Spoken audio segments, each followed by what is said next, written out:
Last time, we write the definition of this concept. अभी ये पूरी नहीं हुई बात, अब इसका वो एस्पेक्ट कवर करना है जिसका ताल्लुक इससे कैलकुलेशन से है, इसके न्यूमेरिकल से है। अभी जो बात है आपसे की गई थी वो थी थ्योरी की। तो इन शॉर्ट मोल की एक बात ये हुई कि ये एक ऐसा यूनिट है फॉर अमाउंट ऑफ सब्सटेंस।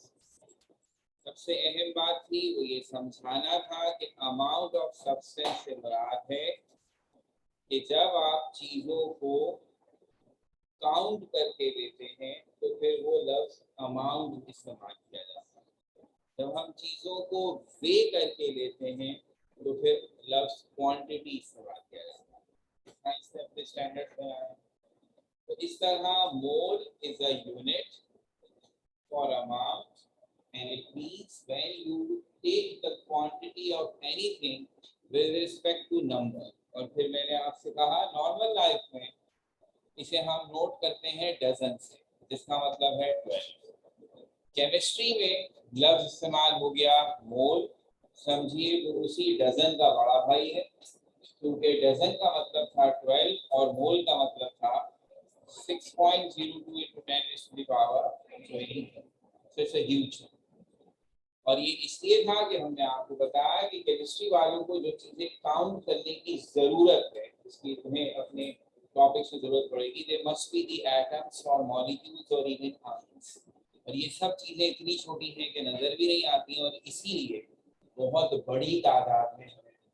तो ये यूनिट उनके लिए ऐड होती है। कल ये बात हो गई कि मोल किसी भी चीज के उस अमाउंट को कहेंगे जिसमें पार्टिकल्स की तादाद 6.02 into 10 raised to the power 20। थोड़ा सा कॉमन सेंस इस्तेमाल करें और सोचें कि लफ्ज मोल की जगह हेडिंग डली हुई है डजन। आपको कहा जा रहा है इसकी डेफिनेशन लिखें, तो आप यही लिखेंगे कि dozen is the amount of any substance which contain 12 particles और 12 एंटिटीज। जो भी चीज है उसकी तादाद क्या होनी चाहिए। So 12 stands for dozen, 6.02 into 10 raised to the power 23 stands for. ये था पहला लेसन में। ठीक है, फिर चाहिए आपकी कॉमन सेंस। मोल क्वांटिटी है in terms of number, not in terms of mass. इसको रियलाइज करना। अगर मैं बहुत सारी चीजों का 1 मोल ले लूं तो आपके दिमाग में ये आना चाहिए कि वो नंबर के लिहाज से बराबर, मास के लिहाज से बराबर नहीं होगी। बिल्कुल उसी तरह जिस तरह अगर मैं आपके सामने लिखूं 1 डजन एक्स, 1 डजन एप्पल्स और 1 डजन मैंगोस, तो क्या इन सब में क्या चीज सेम है। सेम ये है कि ये तीनों 12 है। आप इमेजिन कर सकते हैं 12 अंडे रखे हुए हैं, 12 मैंगो रखे हुए हैं, 12 एप्पल। तो किस लिहाज से तीनों क्वांटिटीज बराबर है, नंबर के लिहाज से। लेकिन अगर मैं उनका वे करने लगूं किसी बैलेंस में डालकर, तो क्या तीनों का वे बराबर आएगा। ये नंबर के लिहाज से बराबर है, मास के लिहाज से बराबर नहीं होंगे। इन तीनों का मास अलग है, डिपेंड करता है इन तीनों के इंडिविजुअल। इसी तरह अगर मैं आपसे कहूं क्या है 1 mole of carbon, 1 mole of water, 1 mole of sulphate ion, जैसा मैंने कल लिखा था, तो वो नंबर के लिहाज से बराबर है, मास के लिहाज से बराबर। So now our question is, अगर मुझे किसी भी मोल का मास निकालना हो तो क्या। नंबर तो पता लग गया कि वो 6.02 into 10 की पावर 23 है, but what should be the mass. तो अब गौर से सुनिएगा, जब मैं आपसे कहता हूं mass of 1 atom of carbon, carbon के एक एटम का मास should be called atomic mass, तो क्या होना चाहिए आंसर 12 A। कोई टेंशन की बात नहीं, ठीक है। अब मेरा कहना है कि आज से मास of 6.02 into 10 की पावर 23 atoms of carbon, यानी कार्बन का अब एक एटम नहीं ले रहा बल्कि कितने ले रहा हूं 6.02 into 10 power 23 means 1 मोल ले रहा हूं। तो अब इसका मास कितना होगा, हमें क्या पता, कम से कम इमेजिन तो कर सकते हैं कि एक एटम का मास 12 AMU है, तो अब एटम्स कितने सारे हो गए, तो मास भी बहुत ज्यादा, ठीक है। तो अब इतना ज्यादा होना चाहिए, बैठकर हिसाब लगाएं, कोई एक्सपेरिमेंट करें, तो साइंस ने आपके लिए मुश्किल आसान कर, उन्होंने कहा कि हमने ये काम इस तरह आसान कर दिया कि आपको सिर्फ यूनिट चेंज करना, एक एटम का मास AMU में और 1 मोल एटम्स का mass gram. So it means याद करते वक्त हर बच्चे को बड़ी आसानी हो जाएगी कि एटॉमिक मास कहते हैं एक एटम के मास को, और अगर हम एटम के मास का यूनिट AMU की जगह ग्राम में ले लें तो it becomes mass of 1 mole of atom. अपने इसे दूसरे को तो 14 और 12 भी है, ये फिर वही बात है, आपसे पता नहीं लगा तो नहीं समझ आए कि मैंने AMU की जगह ग्राम लिखा है, तो इट मेक्स सम डिफरेंस। आपको लगा ये मैंने पहले भी कहा था और फिर कहता, see the difference of the unit, इन दोनों में फर्क वैसा ही है कि जैसे अभी मैं आपके सामने कहूं कि let us give you a break of 5 seconds, आपको 5 सेकंड का ब्रेक देते हैं और कोई आकर के सेकंड्स लगा देते हैं, आपकी आवाजों से पता लगा कि सी द डिफरेंस, ऐसी आवाज आई थी थोड़ी देर पहले,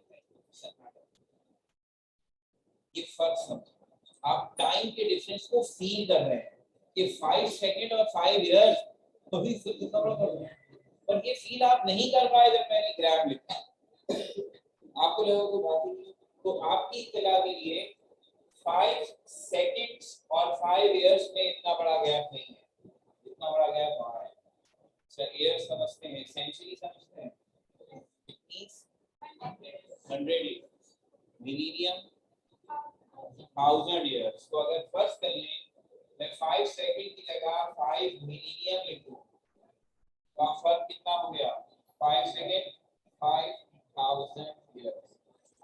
कैलकुलेटर से घर जाकर डिफरेंस निकालते हैं, how many seconds are there in 5 millennium, यकीन जानिए आंसर 6.02 into 10 की पावर 23 से कम आएगा। इसका मतलब है स्टिल ये डिफरेंस इतना बड़ा नहीं है जितना बड़ा ये डिफरेंस है। तो अगर इस पर से 9 हुई थी तो इस पर तो 5-6 दफा होनी चाहिए, तो एक दफा भी नहीं हुई। तो जब हम आपको कुछ बताते हैं और हमें आपका रिस्पांस मिलता है ऐसा प्यारा सा, जैसा भी थोड़ी देर पहले मुझे मिल गया, तो इसका पता है फायदा किसको होता है, हमें ये समझ आ जाती है कि हम किसको पढ़ा रहे हैं और हमारा आइंदा आने वाला साल कितना आसान गुजरेगा। अगर हमें पढ़ने के लिए ऐसे बच्चे मयस्सर आ जाएं जो साइंस में दिलचस्पी लेकर पढ़ते हैं और तफरी के लिए और वक्त गुजारने के लिए नहीं आते कि घर से निकलने का मौका तो मिलता नहीं है और कोचिंग चलते हैं, तो ऐसे बच्चों को डील करना इंतहाई आसान है, कारोबार चलता रहता है, चल रहा है। लेकिन अगर ऐसा बच्चा क्लास में आ जाए जो पढ़ना चाहता है तो उसे पढ़ाने के लिए आमिर अरशद को भी घर से पढ़कर आना पड़ता है। पूरे अल्लाह ताला को हाजिर नाज़िर जान के कह रहा हूँ, कम से कम पिछले 30 सालों में तो ऐसा दिन नहीं आया कि मैं घर से पढ़कर आऊँ। इससे कुछ ही दिन आएगा जिस दिन जब मैं ये बात लिखूंगा तो सामने किसी बच्चे के एक्सप्रेशन मुझे बताएंगे कि उसने फील किया है, तो फिर मैं भी अलर्ट हो जाऊंगा, ये फीलिंग ना अभी आएगी ना आइंदा आने का कोई चांस है। तो मेरी जिंदगी बहुत खुशगवार गुजरने वाली है। थैंक्स। मैंने पता नहीं कौन सी नेकी बचपन में की थी, हालांकि नहीं की थी, मुझे नहीं याद आ रहा पढ़ते वक्त मैंने कोई ऐसी नेकी की हो, लेकिन की होगी, पता नहीं चला। अल्लाह में तो सब देख लेते हैं। तो उन्होंने फैसला किया कि जा बच्चे जी ले अपनी जिंदगी, अपनी जिंदगी जी लो। लेकिन आपका क्या होगा? तो याद कर करके रट्टे मार मार के यहाँ तक पहुंच गए हैं, आगे भी चले जाएंगे, मगर तादाद कम होती जाएगी। रिजल्ट तो अभी नहीं आया, मैट्रिक के प्रैक्टिकल आ जाए तो अब आपके एक्सेस में रिजल्ट आएगा कहीं अगस्त से। एक चीज है, और वो चीज होगी कितने बच्चों ने इस साल मैट्रिक साइंस का पेपर, आपका रिजल्ट तो मैट्रिक साइंस आ गया, जनरल ग्रुप का तो या पहले आ जाता है, उससे आपको क्या लेना? मेरी जाती मालूमात के मुताबिक तकरीबन लाख के करीब बच्चों ने मैट्रिक साइंस का paper, may be it is 90 lakh, 10,000 कम कर लें या 10,000 ज़्यादा भी पढ़ सकते हैं, अनसर्टेनिटी को 10% से नीचे कर लें, तो या तो ये 1,10,000 है या 90 जिन्होंने मैट्रिक कराची बोर्ड का पेपर दिया। अभी इसमें आसान बोर्ड में नहीं बिल्कुल कर रहा, और सीआई वालों को तो कर ही नहीं रहा। तो उन बच्चों में से आप उन्हीं में शामिल हैं। 9th में आप लोगों ने दो सब्जेक्ट दिए थे, साइंस वाले 60% सिलेबस, नंबर यूं रेवड़ियों की तरह बांट दिए हमने। जिसको 90 लिखना नहीं आता उसकी 90% आ गई। बहुत सारे बच्चों से मैंने कहा 90 की स्पेलिंग बताओ, तो NINTY, उनकी भी आ गई है, अभी से वैसे ही हो रही आ गई। अब पूरा प्रॉपर इम्तिहान दिया है, तो एक्सपेक्टेड है कि there will be 20 to 25,000 A1 graders, means 80+ out of around 1 lakh। इसका मतलब है 20 to 25% A1 graders। ये भी बस तो भी आएगी, अभी तो रक्षा है, अभी तो पेट्रोल महंगा हो गया। 70% के करीब बच्चे पास हो गए। तो मैट्रिक के इतने अच्छे हालात के बावजूद लास्ट ईयर कोविड की वजह से किसी को फेल नहीं किया गया था, 100% जो फेल भी हो गए तो उन्हें पास कर दिया। इस साल ऐसी कोई पॉलिसी नहीं है, तो तकरीबन 20 to 30% बच्चे फेल होंगे। वो फिर निकल गया, अब बचे 70%। 70 लाख बच्चे पास हुए, 25 लाख A1 ग्रेड कॉलेज में आएंगे। तो 2 साल पहले भी ऐसा हुआ होगा। 2 साल पहले कोविड नहीं था, तो 17,000 A1 ग्रेड। तो इसका मतलब है इस वक्त जो बच्चे सेकेंड ईयर का पेपर दे रहे हैं, ये वो बच्चे थे जिसमें 17,000 A1 ग्रेडर्स थे, उन्होंने दाखिला लिया था कॉलेज में। अब सेकेंड ईयर का रिजल्ट आएगा, चेक कीजिएगा, 2,000 A1 grader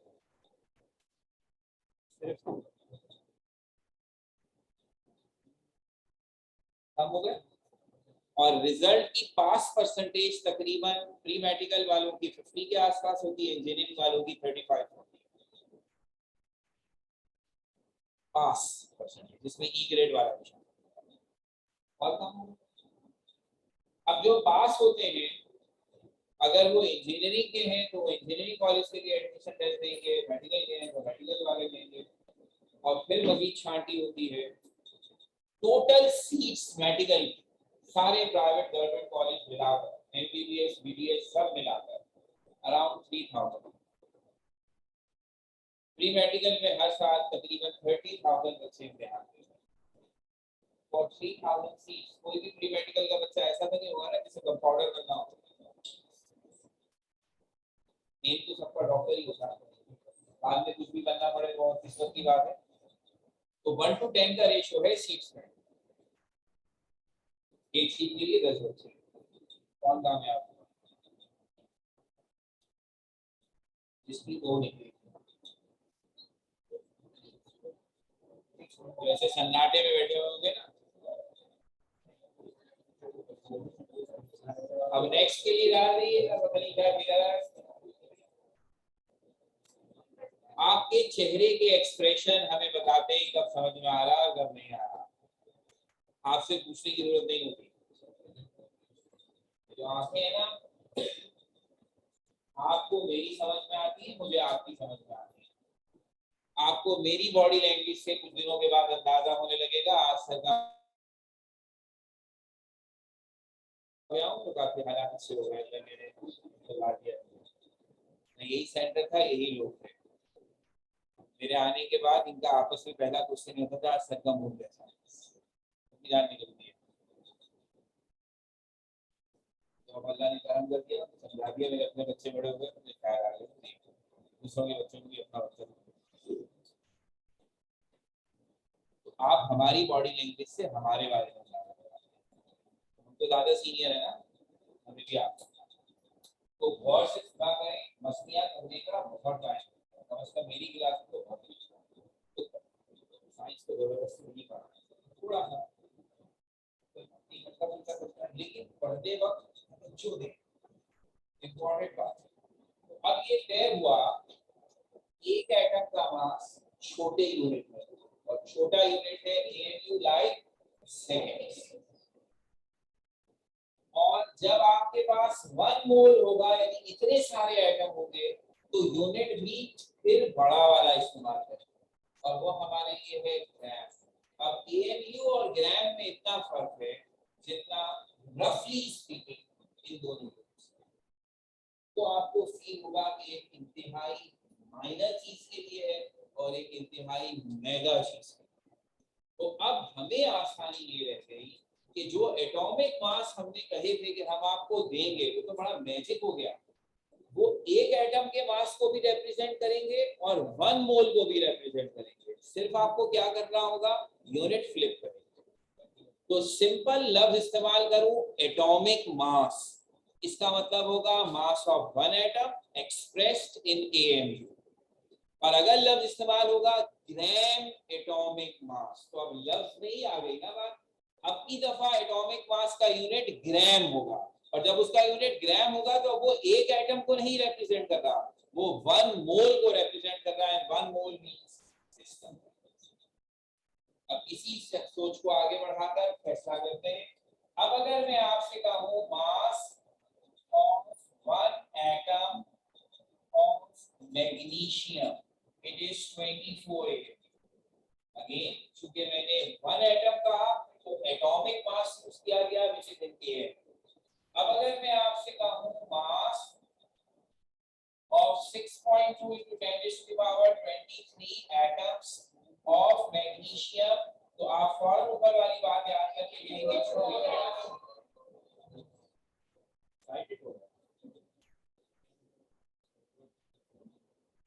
The same is true for molecular mass as well।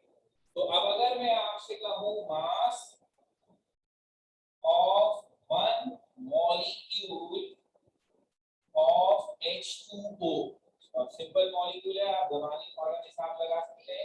It is 18 and when it is 1 molecule it means it should be air। और अब अगर मैं कहूं मास of 6.02 into 10 raised to the power 23 molecules of water, so this should be again 18 but the unit becomes। तो अब message ये गया कि पार्टिकल चाहे एटम हो, मॉलिक्यूल हो, या इवन को तीसरा वाला आयन हो, अगर एक पार्टिकल की बात हो रही है तो AMU है, और अगर 1 मोल की बात हो रही है that is 6.02 10 to the power 23, it should be in gram. बस इतना। तो एटॉमिक मास, एक एटम का mass, gram atomic mass 1 mole of atom. Molecular mass, एक मॉलिक्यूल का mass, gram molecular mass 1 mole of molecule. अच्छा, अब वो जो आयन के लिए था उसके लिए क्या लफ्ज इस्तेमाल होगा?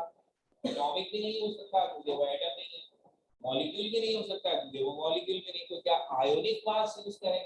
अब लिखा आयोनिक मास भी थोड़ा एप्रोप्रिएट लगता है, लेकिन हम उसके लिए लफ्ज इस्तेमाल करते हैं फॉर्मूला मास, जो कि उसके फॉर्मूले से निकला। तो अब लफ्ज फॉर्मूला मास इस्तेमाल हो तो it is for ions, molecular mass इस्तेमाल हो तो it is for molecule, and atomic mass इस्तेमाल हो तो इट इज फॉर एटम। इसका 3 पॉसिबिलिटीज है। लेकिन जैसा कि मैंने आपसे कहा और फिर कह रहा हूं, आयोनिक मास या फॉर्मूला मास की नौबत बहुत कम है। बस इसी तरह डेफिनेशन में नाम आ जाएगा उसका, प्रैक्टिकली हमारा सारा काम एटॉमिक और मॉलिक्यूलर मासेस से ही होगा। और वजह भी मैंने बताई कि अगर दुनिया में 50 करोड़ कंपाउंड हैं तो 99.9% उसमें मॉलिक्यूलर। आइंस की तादाद चूंकि नंबर के लिहाज से बहुत कम है, इसलिए उनका तस्करा आएगा जरूर, लेकिन बहुत कम। ठीक है, तो अब इस मैसेज के बाद हम मोल की दूसरी डेफिनेशन बना सकते हैं, जिसका ताल्लुक, जैसा मैंने आगे ही कहा, कैलकुलेशन से ज्यादा है। सो you can write the next definition for mole, gram atomic mass or gram molecular mass or gram formula mass of any substance that contains 6.02 into 10 raised to the power 23 particles, which is atoms, molecules or masses.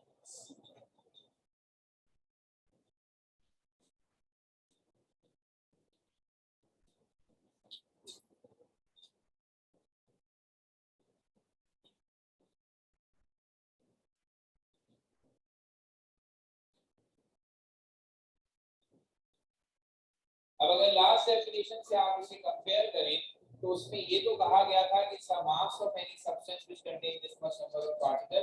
ये definition और ज्यादा comprehensive इसलिए लगती है कि ये मोल के दो कैरेक्टर्स को हमारे सामने हाईलाइट करेंगे। कैरेक्टर नंबर 1, जब भी लफ्ज मोल इस्तेमाल होगा उसमें पार्टिकल्स की तादाद ये होगी।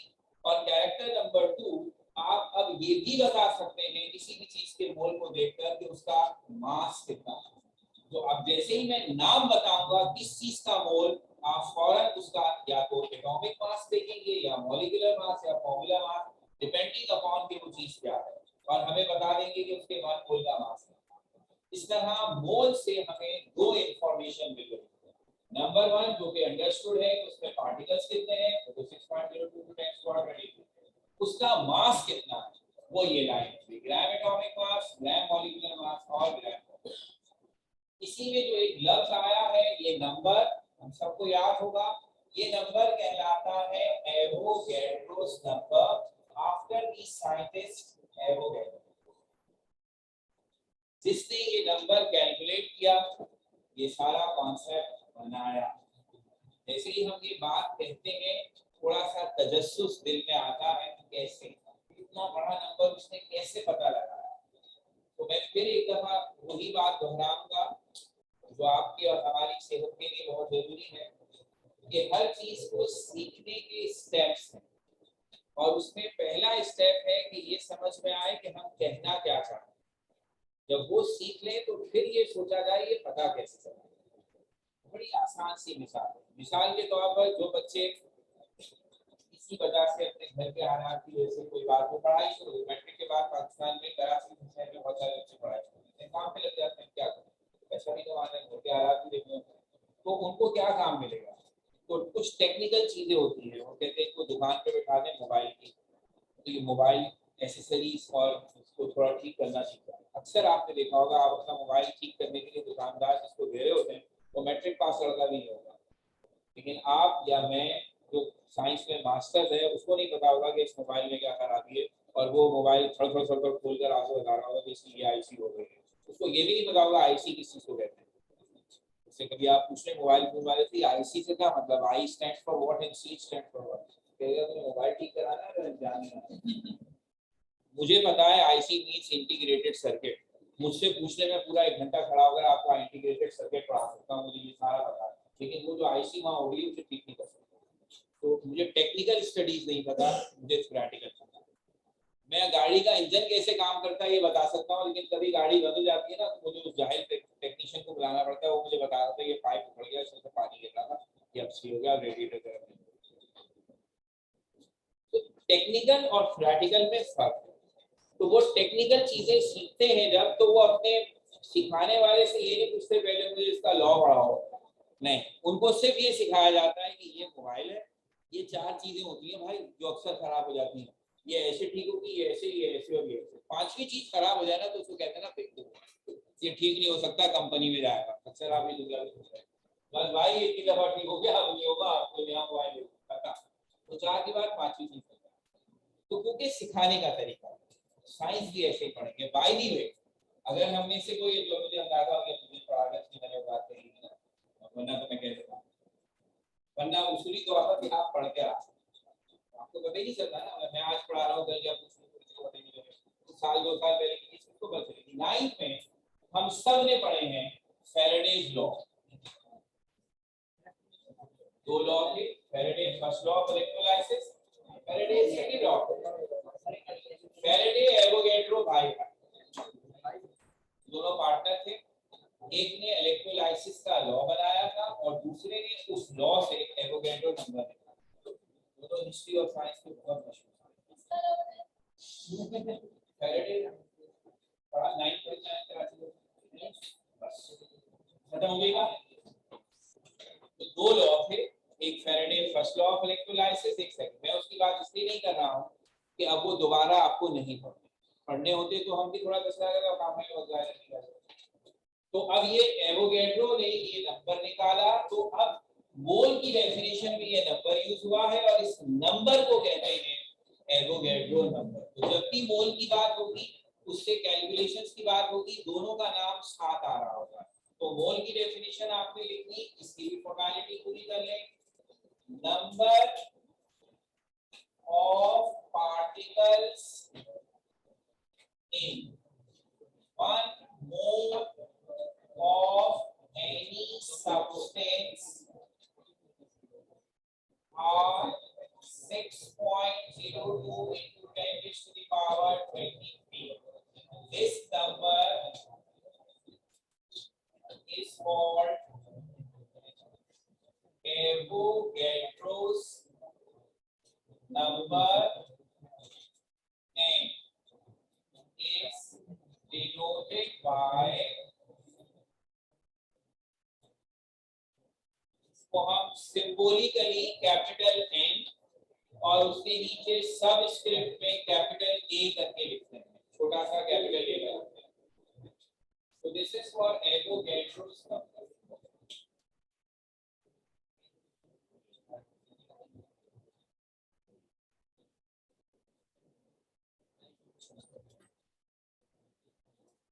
अब ये दोनों बातें सुनने के बाद अब आ जाइए असल काम की तरफ, और वो है मोल और एवोगैड्रो नंबर की मदद से कैलकुलेशंस। टोटल 3 डिफरेंट फॉर्मूले हैं मोल्स को निकालने के। किसी भी सब्सटेंस का मोल निकालने के हमारे सिलेबस में 3 डिफरेंट फॉर्मूले, हम एक एक करके उन तीनों को इस्तेमाल करेंगे। और फिर इन तीनों फॉर्मूलों के इस्तेमाल में काफी सारा ट्विस्ट भी है, यानी हम काफी घुमा फिरा कर क्वेश्चंस पूछते हैं, क्योंकि simple use of these formulas were in 9th class. तो जब आप फर्स्ट ईयर में आते हैं तो हम उसे थोड़ा सा एडवांस करके पूछते हैं। तो ये कैलकुलेशंस इस चैप्टर की सबसे इंपॉर्टेंट चीज है। तो आइए जरा देखते हैं calculation of mole. First formula है if mass of substance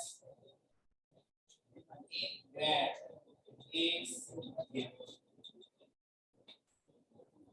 सबसे कॉमन, सबसे ज्यादा इस्तेमाल होने वाला फॉर्मूला है कि अगर हमें किसी भी चीज का मास ग्राम में गिवन हो तो हम उसे मोल में कैसे चेंज करें। तो फॉर्मूला बनता है कि जो भी मास हमें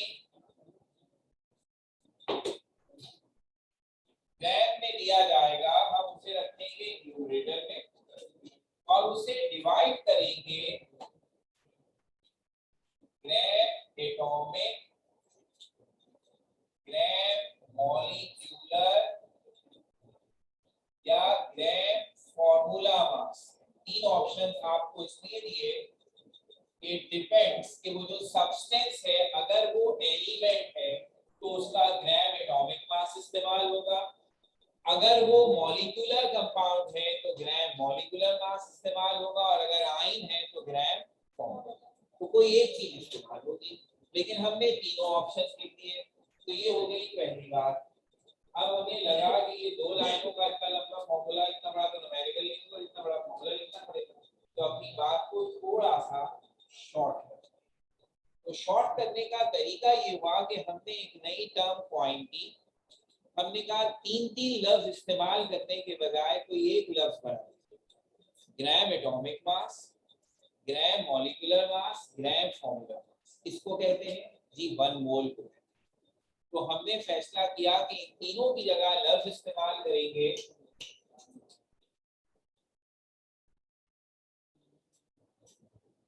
मोलर मास।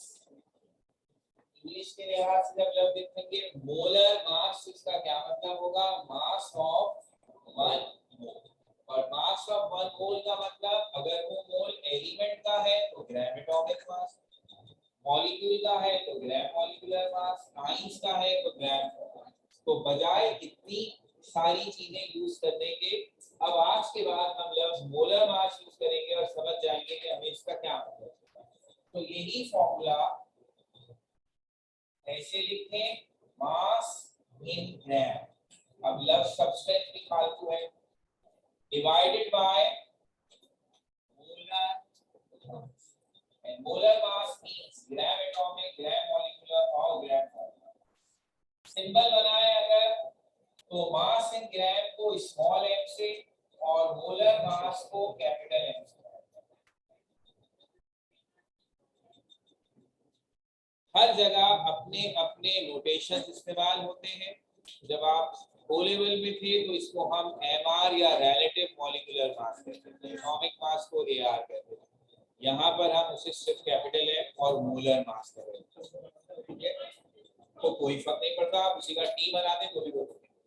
याद रहे आप जब सिंबल्स यूज करते हैं तो इसका बहुत सिंपल सा तरीका है। यूजुअल सिंबल यूज करेंगे तो बताने की जरूरत नहीं, लेकिन अगर आप अपनी मर्जी का सिंबल यूज करेंगे तो आपको क्वेश्चन के शुरू में मेंशन कर देना है कि here I am using this for this. अगर कोई बच्चा मोलर मास के लिए फर्स्ट कर लें m की जगह s इस्तेमाल करना चाहता है तो उसे सिर्फ क्वेश्चन के शुरू में लिखना होगा here s stands for molar mass, खत्म। क्योंकि अब आप देखिए ना फिजिक्स वाले डिस्टेंस के लिए r भी यूज करते हैं, d भी यूज करते हैं, x भी यूज करते हैं, s भी यूज करते हैं। मैट्रिक में आप s यूज करके आए, इसका कोई सेंस ही नहीं बनता कि s कहां से डिस्टेंस हो गया, लेकिन ये चारों यूज होते हैं। तो हम कहते क्या है भाई, जब भी डेरिवेशन करो या न्यूमेरिकल करो डेटा में मेंशन कर दो here distance is equals to r, किस्सा खत्म हुआ, हमें कोई लड़ाई झगड़ा तो है नहीं। तो यूजुअल सिंबल का मतलब है जो बुक में यूज हुआ है, अगर आप वही यूज कर रहे हैं तो ये बताने की भी जरूरत नहीं, फिर तो अंडरस्टूड है क्योंकि किताब में यूज किया हुआ है। किताब के अलावा यूज करेंगे तो बता दीजिए, हमें कोई लड़ना झगड़ना नहीं है, लड़ाई झगड़ा की अच्छी बात नहीं। ये हो गया पहला फॉर्मूला। तो अब आपके लिए अच्छी बात क्या हुई, बहुत छोटा फॉर्मूला है और इसे कोई न्यूमेरिकल ना समझे, ठीक है ना। ये सिंपल यूनिट कन्वर्जन है,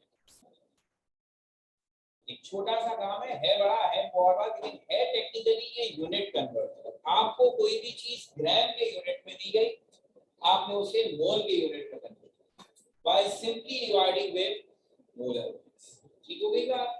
जरा आइए छोटे छोटे से कुछ क्वेश्चंस करते हैं और इस फॉर्मूले की पहले प्रैक्टिस करते हैं। जैसे मैंने आपसे कहा ऐसे तीन है टोटल और ये सबसे पहला वाला है, लेट अस सॉल्व दिस।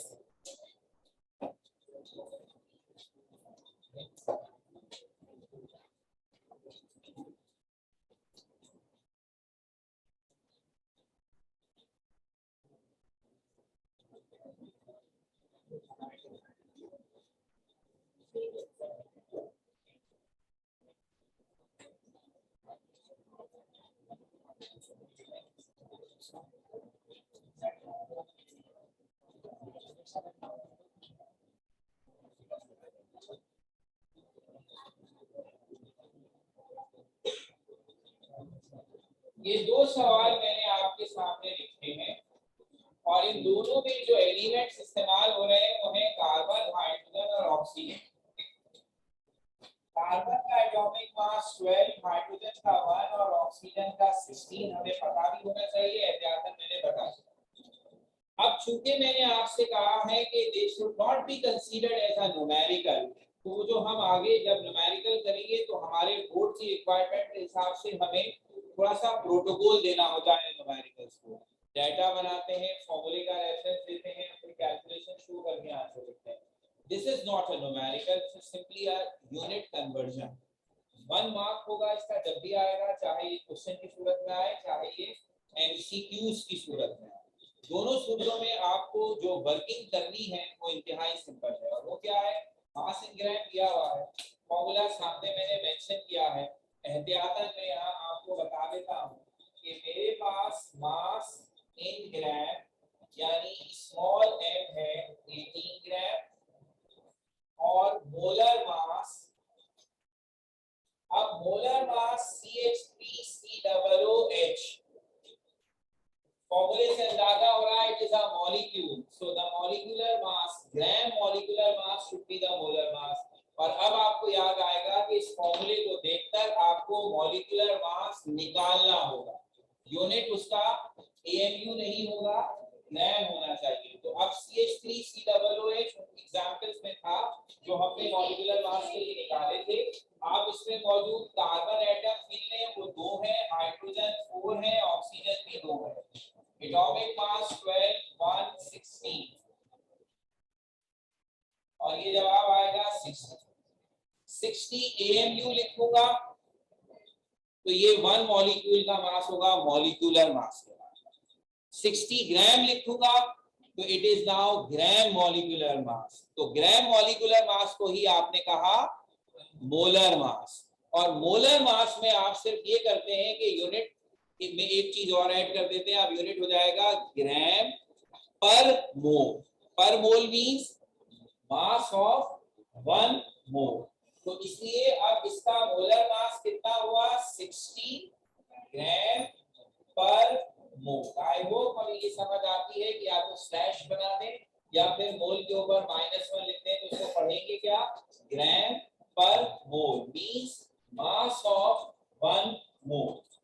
अब आपके सामने फॉर्मूला है मोल का which is small m divided by capital M, तो आपने लिखा 18 ग्राम divided by 60 ग्राम पर एक आदत अगर आप डाल लें तो बहुत अच्छी होगी, और वो ये है कि जब भी न्यूमेरिकल करें उसके साथ उसका यूनिट मेंशन करें, तो उससे फायदा ये होता है कि कैलकुलेशन के बाद जो फाइनल आंसर है उसका यूनिट खुद ही पता चल जाता है।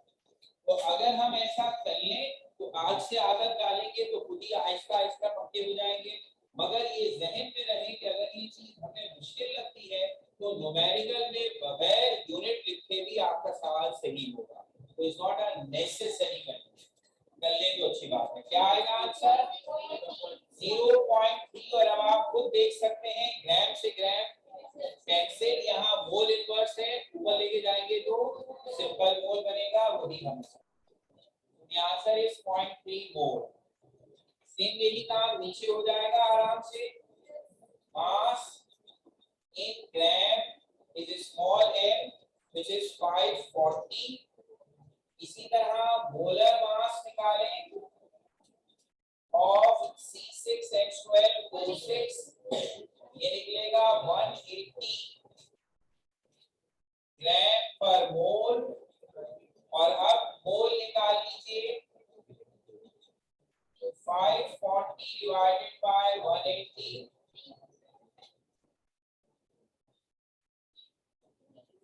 and your answer is 3 मोल।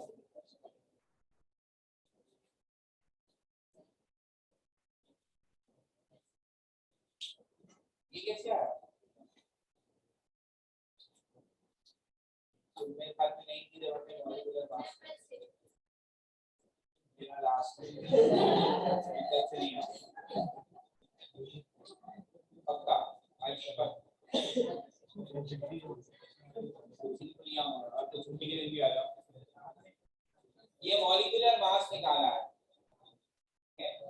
और जैसे निकाला है मेरे ख्याल में हर समझदार आदमी को वो देखते ही समझ में आ रहा है, लेकिन अगर वो समझदार नहीं हो तो क्या करें, दोबारा समझा। अभी क्लास का टाइम खत्म हो गया।